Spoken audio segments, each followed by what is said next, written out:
let's just go over what happened in this last window that told me these are the best candidates to win the World Cup as of today.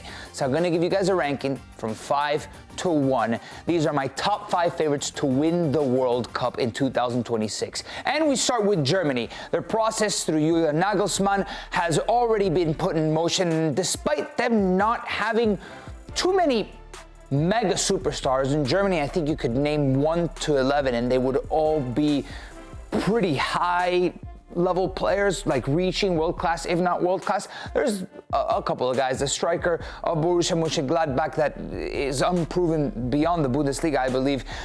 But Florian Wirtz, Jamal Musiala, a lot of young talent that maybe could be those next superstars that can have that performance at a World Cup that can take Germany there.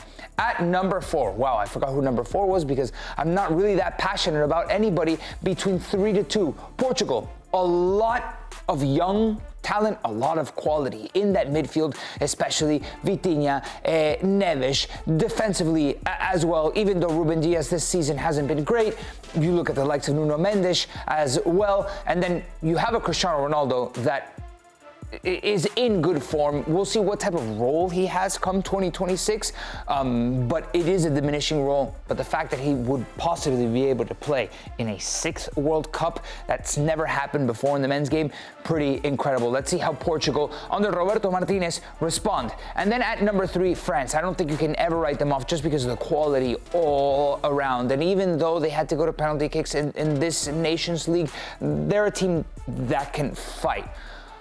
And France, you get to 2 World Cup finals back-to-back. It's a process under Didier Deschamps in his last stance that I'm convinced they'll be one of the better teams in the World Cup. But I do think from here up, there is a difference.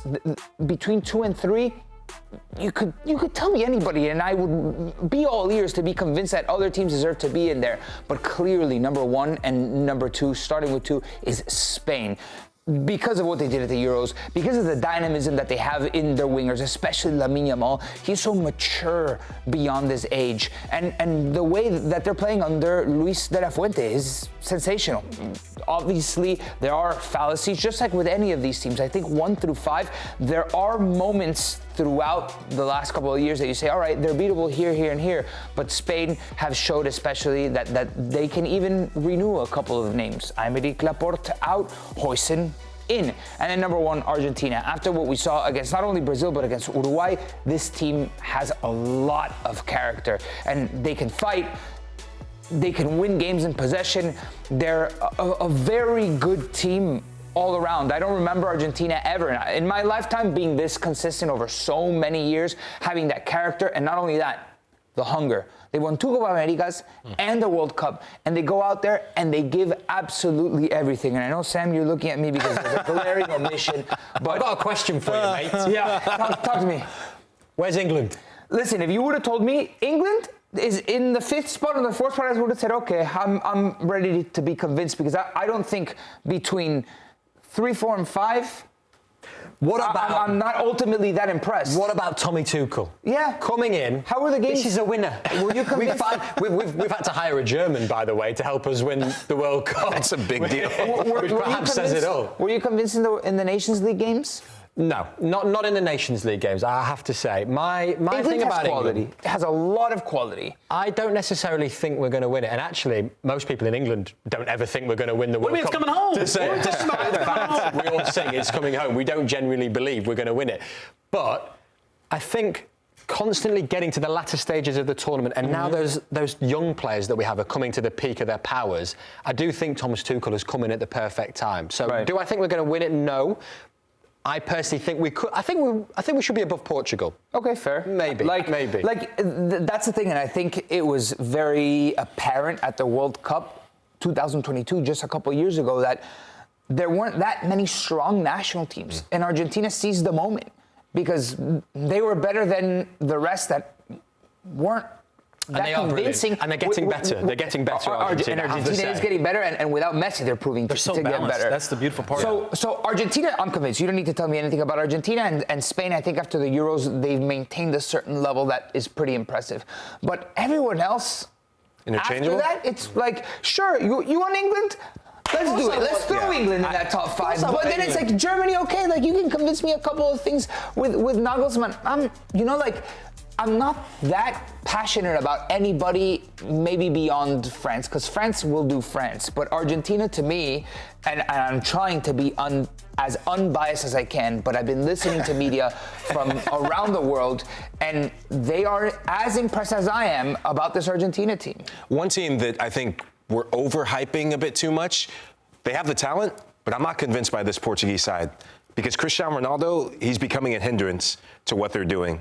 Right?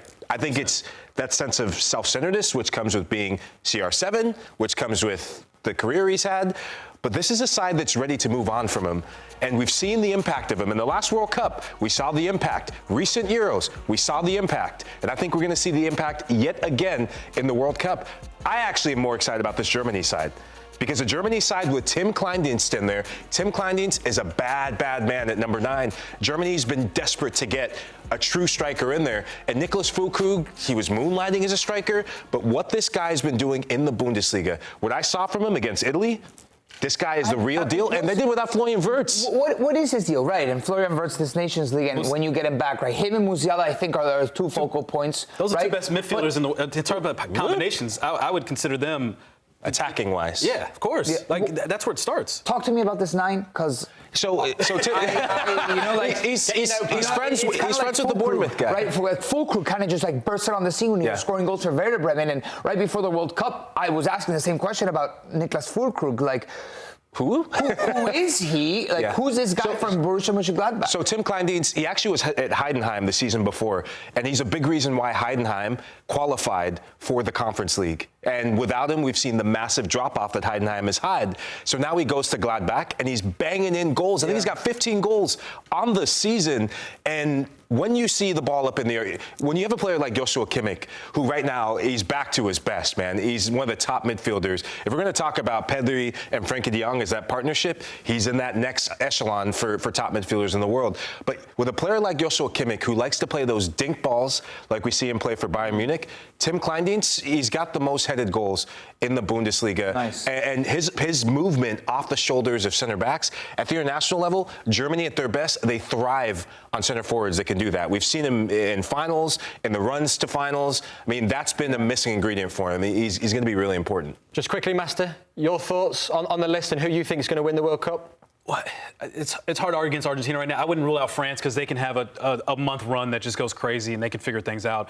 I don't think Portugal should be on that list. I'm not convinced by the Portuguese side. Outside of Vitinha and Nunes, as you mentioned, I don't trust anyone else. Bruno Silva. But he's getting older.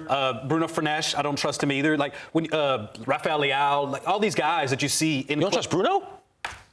On the interest, like in terms of with Portugal? No. What is it, Manchester United? And Roberto Martinez as well as their coach. I'm not convinced by this Portuguese. I think they're always someone that looks great on paper, and you're like, what could be potential-wise? But then the reality plays out, and then it never fares out. They'll make it out of group stage, obviously, with the talent that they have, but in the knockout stage, I do not trust them. Okay, so Argentina, Germany, Argentina. I'll say, you know what? I'll say Spain.